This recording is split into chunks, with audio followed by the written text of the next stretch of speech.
Budget आने में अब कुछ ही वक्त बचा है। बजट पर सबकी उम्मीदें हैं, सबकी नजरें हैं। ऐसे वक्त में मार्केट में क्या करें? मार्केट के पार्टिसिपेंट्स इस वक्त क्या स्ट्रेटजी बनाएं, किन सेक्टर्स पर फोकस करें, मार्केट कैसा रहेगा बजट तक, ये जानने के लिए इस वक्त सबसे ज्यादा अच्छा होगा कि आप किसी एक ऐसे एक्सपर्ट से सुने जो ग्लोबल भी ट्रैक करते हो, जो इंडियन मार्केट भी ट्रैक करते हो, बजट को काफी सालों से देख रहे हो। तो हमारे साथ है इस वक्त निर्मल बंग इंस्टीट्यूशनल इक्विटीज के CEO Rahul Arora sir. Rahul sir, स्वागत है आपका बीक्यू प्राइम हिंदी पर। Thank you so much for having me Vikas. Sir, सबसे पहली चीज जो आपसे समझना चाहेंगे वो ये मार्केट के रिलेटेड होगी कि मार्केट जो है अभी काफी वोलेटाइल चल रहा है, काफी अप्स एंड डाउन्स है मार्केट में। तो बजट जब बुधवार को आएगा उसके पहले मार्केट क्या इसी तरह से चलता रहेगा, या आपको लग रहा है कि जो अगला जो ट्रेडिंग सेशन होगा वो बेहतर होने वाला है इससे? देखिए, ऑब्वियसली एक तरह से झटका लगा है बाजार को पिछले 3-4 दिनों में जिस तरह की गिरावट आई है, लेकिन जिस तरह के, देखिए हॉर्सेस फॉर कोर्सेस हैं, क्योंकि जिन कंपनी के रिजल्ट्स अच्छे आ रहे हैं, जैसे आपने देखा होगा बजाज ऑटो है, टाटा मोटर्स, डॉक्टर रेड्डीज वगैरह, जिनके नंबर्स अच्छे आए हैं उनके स्टॉक्स रिवॉर्ड हो रहे हैं। और जिनके कुछ खास नहीं आ रहे, जैसे डिक्सन टेक्नोलॉजीज का उदाहरण देख लीजिए, तो I think on a case to case basis एक चीज बहुत क्लियर है कि मार्केट वैल्यूएशंस को बहुत तवज्जो दे रहा है इस वक्त। तो कुछ भी अगर ओवर वैल्यूड दिख रहा है उसमें मार्जिन ऑफ एरर बिल्कुल नहीं रहा, क्योंकि क्या हो गया कि काफी ब्रोकर्स ने FY 25 पे वैल्यूएशन चालू कर दिए थे। इसका कहने का तात्पर्य ये है कि 1 ईयर फॉरवर्ड पे इनको ये अट्रैक्टिव बाइज नहीं मिल रहे थे। तो आई थिंक एक तरफ से अच्छा है कि थोड़ी कूलिंग आई है मार्केट में, स्टॉक्स थोड़े काफी हद तक करेक्ट हुए हैं। हो सकता है कि अगर 10-15-20% स्टॉक्स करेक्ट हो जाए तो बहुत ही इंटरेस्टिंग लेवल्स बन जाए। तो आई वुड से कि अगर बाजार यहां से थोड़ा बहुत गिरा भी तो it is actually a good entry point. ऐसा कुछ हुआ नहीं है दुनिया में या भारत में जिसकी वजह से हमें इतना कुछ पैनिक होने की जरूरत है।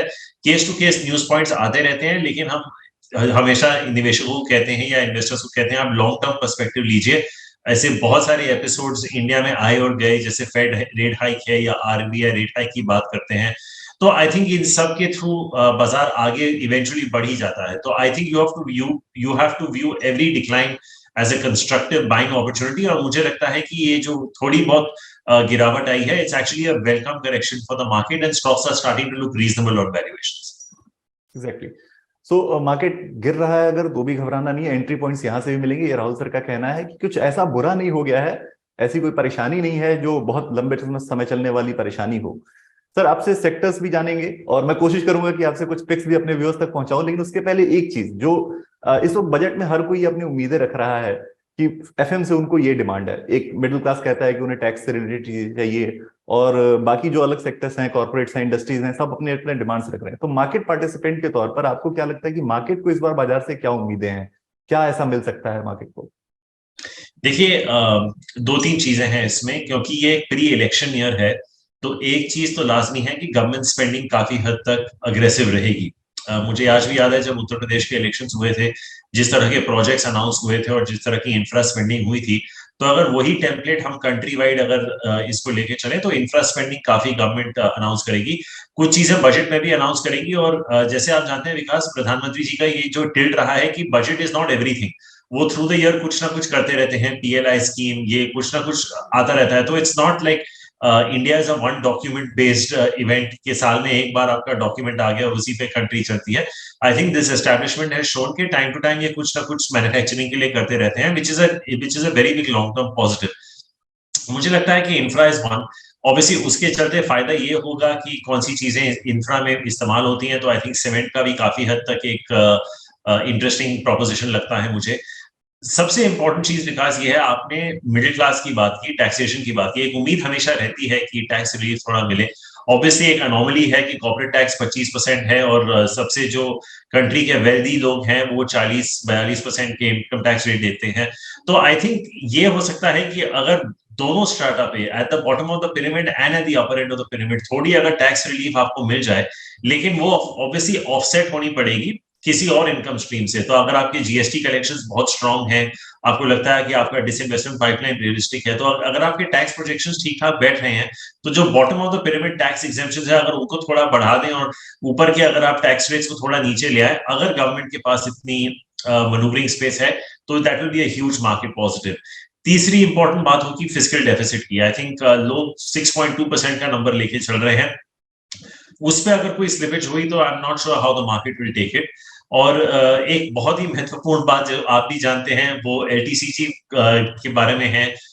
तो हल्की सी चर्चा हो रही है इधर उधर, आई होप कि ना आए। अगर आए तो obviously it's a short term dampener for the market, काफी हद तक शायद एक पुल बैक भी आ जाए उसकी वजह से। I hope that doesn't come through. तो I think from a cautionary stand point I would say I would look out for LTCG and for the fiscal deficit number. And on the positive side like I said, अगर taxation पे कुछ आ जाए income tax level पे और government spending की कोई बहुत बड़ी चर्चा हो जाए, वो इकोनॉमी पॉजिटिव होगी। जी। सर, आपने इंफ्रा की बात की, आपने एलटीसीजी का टैक्सेशन के बारे में अगर कहें तो आपने एलटीसीजी और मिडिल क्लास के लिए इनकम टैक्स के राहत की बात कही। इंफ्रा के स्पेंडिंग की आपने बात की कि इंफ्रा की स्पेंडिंग बढ़ सकती है। तो एक तो ये सेक्टर मैं इससे समझ पा रहा हूँ कि इंफ्रा पर आपका फोकस है, और कौन से ऐसे सेक्टर्स हो सकते हैं जो आपको लगता है कि बजट में उनके लिए कुछ पॉजिटिव अनाउंसमेंट हो सकते हैं और उसको लेकर आप उस पर फोकस कर रहे हैं इस वक्त, और उसके बाद फिर हम कोशिश करेंगे कि कुछ पिक्स भी आपसे लें और अपने व्यूअर्स तक पहुंचाएं। देखिए, जब हम इंफ्रा की बात करते हैं, इंफ्रा एक बहुत ही बड़ा, बहुत ही मोटा एक सेक्टर है, क्योंकि इसमें oil and gas, refining, pipelines, ports, roads, सब कुछ आ जाता है इसमें। मुझे लगता है जो सबसे इजीली एग्जीक्यूटेबल है वो है रोड्स। और अगर आप देखें, नितिन गडकरी जी के भी बहुत कमेंट्स रहे हैं कुछ पिछले 4-5 सालों में कि they want to keep increasing the pace of road projects and allotting road projects as well. तो मुझे लगता है कि आपने पिक्स की बात की तो मैं, दो नाम आ रहे हैं जहन में, एक है पीएनसी इंफ्रा, दूसरा है केएनआर कंस्ट्रक्शन, जिनके बैलेंस शीट्स भी ठीक ठाक हैं। Order book to bill ratio 2.5-3 times होंगे। मार्जिन प्रोफाइल भी अच्छी है, गवर्नेंस भी अच्छी है, और ऑर्डर विंस कंसिस्टेंट बेसिस पे आते रहते हैं। तो आई थिंक एक रोड इंफ्रास्ट्रक्चर पे एक ये होना चाहिए झुकाव। और उनमें मैंने आपको दो स्टॉक्स की बात की, मैंने कुछ देर पहले जिक्र किया था सीमेंट का, क्योंकि अगर आप रोड बना रहे हैं सबसे इंपॉर्टेंट कंपोनेंट तो सीमेंट का ही होता है। तो आई थिंक रीजनल होगा, लेकिन आई थिंक अगर आप लार्ज कैप्स में देखेंगे तो ऑब्वियसली मार्केट लीडर जो है कि अल्ट्राटेक, वो काफी हद तक वैल्यूएशन इंटरेस्टिंग लग रहे हैं। हाल ही में जो एसीसी अंबुजा में करेक्शन आई है, आई थिंक वहां पे भी वैल्यूएशंस काफी हद तक इंटरेस्टिंग हो चुके हैं। अगर हम मिड कैप्स की बात करें तो जेके लक्ष्मी भी मुझे लगता है कि काफी इंटरेस्टिंग प्ले बन सकता है। तो देखिए, एक एक बहुत इंपॉर्टेंट चीज है, जब आपको याद होगा यूक्रेन रशिया का युद्ध जब शुरू हुआ था तो तेल करीबन 125-130 डॉलर पे चला गया था। अब वो नीचे आके 75 टू 85 डॉलर्स के रेंज में एक रुक गया है। वो एक बहुत बड़ा पॉजिटिव है। तो इंक्रीमेंटली अगर सीमेंट कंपनीज की कॉस्टिंग थोड़ी नीचे आ जाए और गवर्नमेंट की प्री इलेक्शन स्पेंड की वजह से प्रोजेक्ट्स अलॉट हो जाए और सीमेंट वॉल्यूम ग्रोथ आपकी 8-9% आ गई, तो ये साल बहुत ही अच्छा हो सकता है सीमेंट कंपनी के अर्निंग्स के लिए। तो ये जो कुछ नामों का जिक्र किया मैंने सीमेंट पे, मेरा उधर भी झुकाव होगा। तो जब हम इंफ्रा की बात करते हैं, मैं ये दोनों सेक्टर्स पे।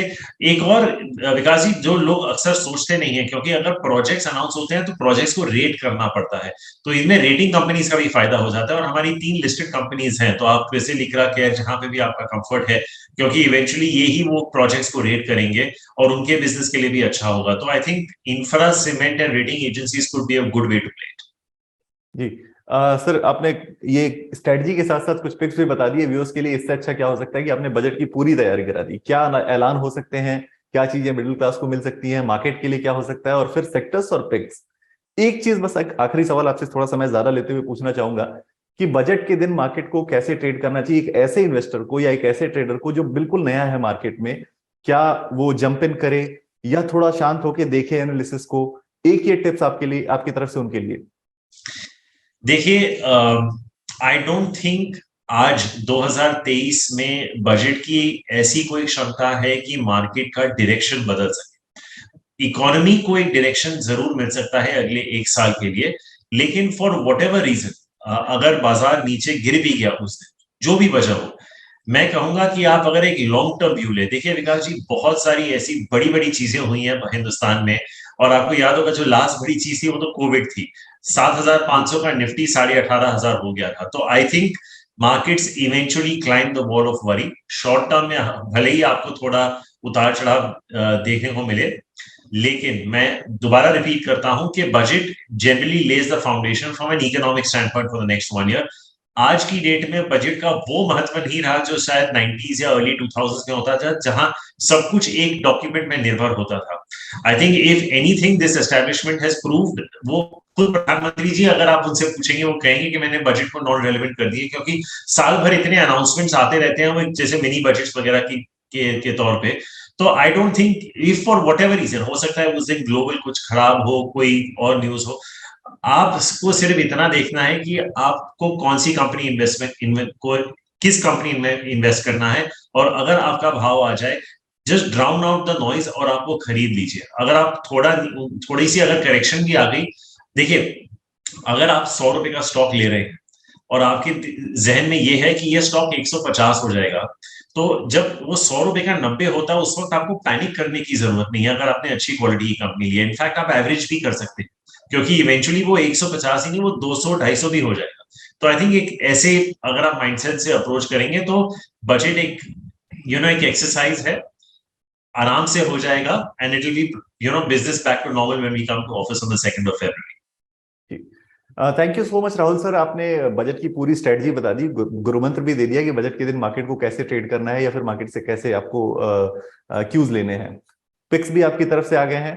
मुझे उम्मीद है कि व्यूअर्स का काफी फायदा होगा इससे। और बजट के बाद एक बार फिर मैं आपसे आज ही रिक्वेस्ट कह देता हूं कि बजट के बाद एक बार फिर व्यूअर्स को आपकी जरूरत पड़ेगी स्ट्रेटजी बनाने के लिए। मैं तो एक जरिए के तौर पर आपसे फिर रिक्वेस्ट करूंगा कि एक बार फिर जुड़े और व्यूअर्स की स्ट्रेटजी बनवाएं।